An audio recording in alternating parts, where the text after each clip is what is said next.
जनाब deputy speaker, इस तरमीम के खिलाफ जो है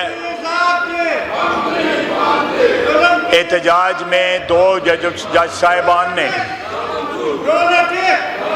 इस्तीफ़ा दिया है। आज से 4-5 साल कबल, बल्कि 8-10 साल कबल मेरे कायद नवाज शरीफ को जब ओहदे से हटाने का प्रोसेस स्टार्ट हुआ तो मैं एक तारीख बताना चाहता हूँ कि हमारे सुप्रीम कोर्ट के जज साहबान ने उस वक़्त के हुक्मरान या उससे पहले जो साजिश नवाज शरीफ के खिलाफ तैयार हुई थी, उस साजिश को अमली जामा पहनाने के लिए हमारी अदलिया ने क्या रोल जो है वो अदा किया।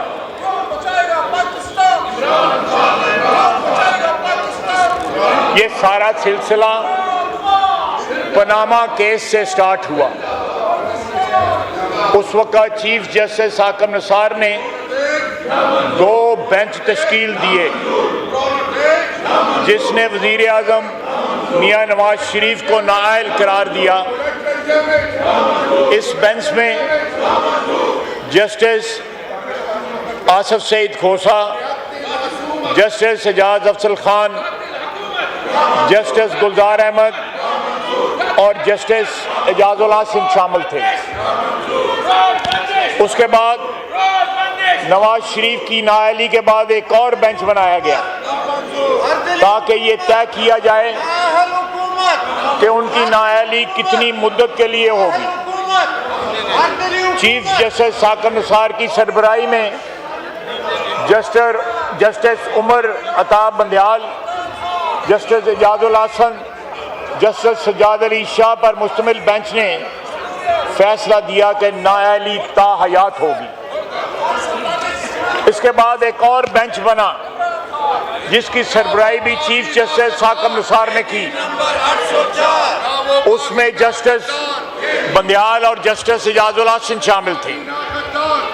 इस बेंच ने करार दिया कि कोई नाअहल शख्स किसी सियासी जमात का सरबराह नहीं बन सकता। एक बार वही जजेस नुमाया थे।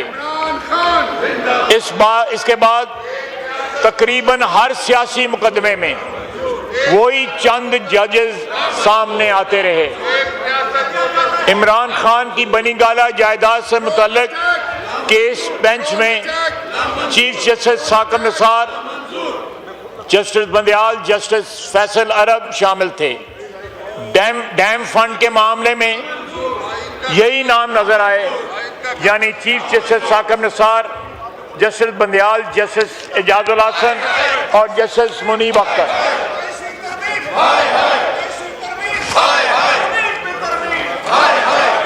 सुओ मोटो इख्तियार लेने का मामला अदालत के सामने आया तो आज खुद नोटिस 20-21 किसके पास है। इस वक्त कायम मकाम चीफ जस्टिस बंदयाल की सरबराही में justice Ijazul Hasan, justice Munib Akhtar, justice Ali Mazhar, justice Amin Ahmed ने फैसला दिया कि आज खुद नोटिस लेने का फैसला सिर्फ चीफ जस्टिस के पास है। इस फैसले में चीफ जस्टिस के इख्तियारात में मजीद इजाफा हुआ। मैं ये सारी तारीख इसलिए बताना चाहता हूँ जनाब डिप्टी स्पीकर कि कल 2 जजेस को जो है इस ऐवान की, इस पार्लियामेंट की पास करदा एक तरमीम जो है आइन में, उसके खिलाफ जो है उनकी गैरत जाग गई। लेकिन जब ये कैंगरू कोर्ट्स बना के जिनका मैंने बयान किया है, मियां नवाज शरीफ को विक्टिमाइज किया जा रहा था और एक एजेंडा जो है इम्प्लीमेंट किया जा रहा था कि वो हुक्मरान ना रहे और उसको हमेशा हमेशा के लिए सियासत से बाहर कर दिया जाए। उस वक्त किसी की गैरत ना जागी। ये जज जो थे, ये कल वाले जज थे, उस वक्त भी सुप्रीम कोर्ट और हाई कोर्ट में बैठे हुए थे। अब वो शायरी भी करते हैं, अब वो जो है सियासी बयानात भी दे रहे हैं। सारे के सारे जो है जो जराइम इन्होंने माजी में किए वो इनकी जो है वो ज़हनों से महव हो गए। और जिस दिन नवाज शरीफ के केस की प्रोसीडिंग्स होती थी, ये अपने घर वालों को भी बुला लेते थे कि देखना आके हमने नवाज शरीफ के साथ क्या करना है। अदलिया का किरदार जो है पाकिस्तान की तारीख में हर मोड़ के ऊपर इतना भयानक और स्याह रहा है कि शायद ही किसी मुल्क में अदलिया का किरदार इतना भयानक रहा हो। कोई ऐसे मरहले जरूर आए जहां पे जो है रोशनी नजर आई, लेकिन वो मरहले जो थे वो बहुत कम थे। आप जो है जुल्फकार अली भुट्टो की फांसी से लेकर तमाम एब्रोगेशंस ऑफ कॉन्स्टिट्यूशन के ऊपर मोहर सख्त करना, वैलिडिटी की, और उसके बाद नवाज शरीफ को नाअहल करार देना, ये इसी अदलिया ने किया जो हमारे साथ वाली बिल्डिंग में बैठती है।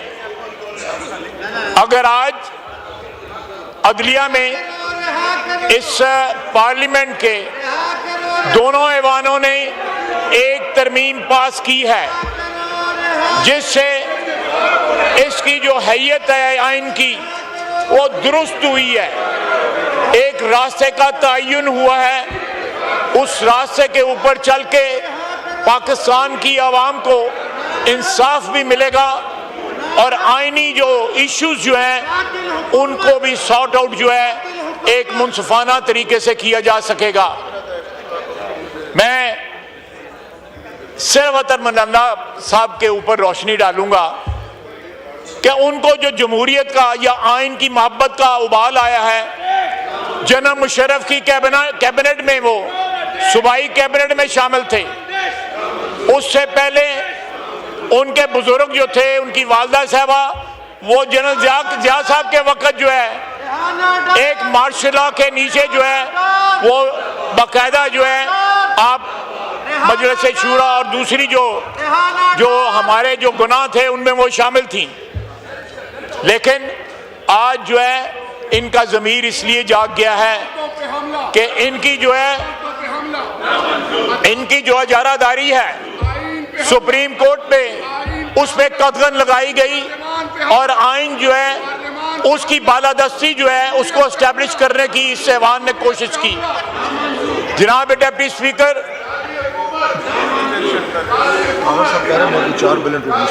ओके,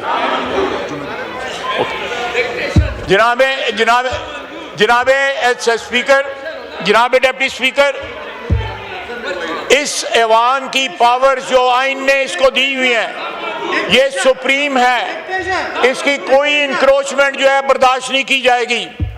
और ये जजेस जो हैं इनका ज़मीर जो है दहाइयों से सोया हुआ था, आज जब जो है दुम के ऊपर पैर आया है तो ये जजेस जो हैं वो आप बयान दे रहे हैं, पोइट्री कर रहे हैं, ये सब कर रहे हैं। जनाब स्पीकर,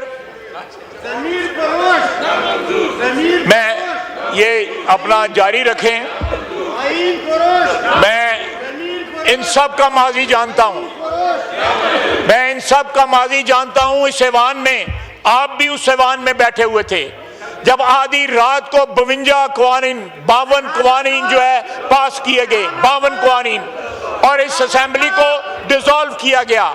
उस वक्त इनकी गैरत और अहमियत कहां थी? वो कहीं चरने गई हुई थी? जब इस कुर्सी पे बैठ के जनाब वाला 52 बिल जो है आधी रात को पास किए गए और असेंबली को डिसॉल्व किया गया। ये लोग जो है इनको सिलेक्टिव एमनीसिया है, सिलेक्टिव एमनीसिया है। ये लोग जो है भूल गए हैं, अपना माजी भूल गए हैं और आज जो है जमहूरियत के अलम बरदार बने हुए हैं। और दूसरी तरफ यही लोग जो है दहशत गर्दों के तहफ़्फ़ुज़ देने वाले भी बने हुए हैं। जो लोग सरहद पार से आके हमारे यहाँ पे कत्ल और गारत करते हैं, उनके साथ हमदर्दी का इजहार भी यही लोग करते हैं। ये पाकिस्तान के वफादार हैं या दहशतगर्दों के वफादार हैं, आइन के वफादार हैं या एक शख्स के वफादार हैं, ये इनको फैसला करना होगा। नहीं तो तारीख अपने फैसले कर देती है, वो किसी का इंतजार नहीं करती। ये मसला जो है इंशाअल्लाह ताला सेटल होगा, आहिस्ता आहिस्ता सेटल हो रहा है। ये अपना जो एहतजाज जारी रखें, मुझे उससे कोई फर्क नहीं पड़ता। मैं एक बात रजिस्टर कराना चाहता था, जनाबे डेप्टी स्पीकर, अब 2 धमाके हुए हैं। एक वाना में 655 चिल्ड्रन वर देयर। उसके बाद यहां पे एक शख्स ने आकर खुदकश धमाका किया, उसके सारे फैसिलिटेटर पकड़े गए हैं। सब कुछ पता लग जाएगा। इनके जुबान से एक जो है मुजम्मत का लफ्ज नहीं निकला। इनको फैसला करना पड़ेगा। ये नारा लगाते हैं ना, खान नहीं तो पाकिस्तान नहीं, ये उसकी ट्रांसलेशन है, ये उसकी ताबीर है, उसकी तशरीह है। इनको फैसला करना पड़ेगा कि ये दहशतगर्दी के साथ खड़े हैं या पाकिस्तान के साथ खड़े हैं।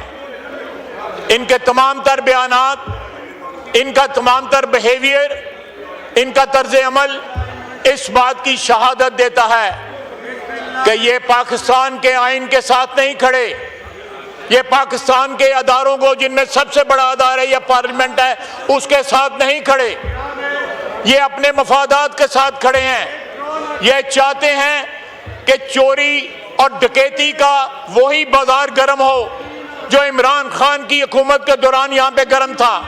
वो और उसका पूरा टब्बर जो है डकैतों का टब्बर निकला। जितनी डकैती है उन्होंने की है, पाकिस्तान की 78 साल तारीख ने किसी ने इतनी डकैतियां नहीं की। आज पाकिस्तान एक आईनी राह पे चल निकला है और पाकिस्तान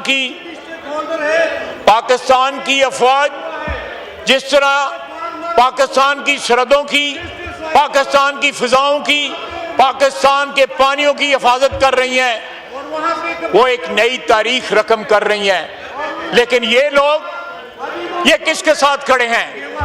ये बताएं, ये किसके साथ खड़े हैं? इनको ये बताना पड़ेगा, पाकिस्तानी आवाम को बताना पड़ेगा। अब देखें कितने लोग इनके साथ बैठे हुए हैं। ये 2.5 टोटरू जो हैं बस यही रह गए हैं और ये भी आधे खामोश बैठे हुए हैं। शोर इन्होंने मचा लिया है। और जब ये हुक्मरान थे, एक साहब कल टीवी पे कह रहे थे कि जी बड़ा जुल्म हो गया जी, इन्होंने, हमने 4 दिन जो लगाए हैं ये इस कानून को, इस आइन में तरमीम को पास करने के लिए, इन्होंने आधे घंटे के अंदर 52 जो है वो जो है उसको किया हुआ था, पास किया था। उस वक्त इनको शर्म ना आई, उस वक्त इनको हया ना आई, और आज जो है ये उसका जो कर रहे हैं। जनाब डेप्यूटी स्पीकर, कुछ लेजिस्लेशन होने वाली है और हम ये बताना चाहते हैं कि लेजिस्लेशन होने वाली है। मैं वाइंड अप करता हूँ, फिर लेजिस्लेशन हो जाए तो उसके बाद अगर आप इस्लाह जारी रखेंगे तो मैं भी अपना जो है गुफ्तगू जारी रखूँगा।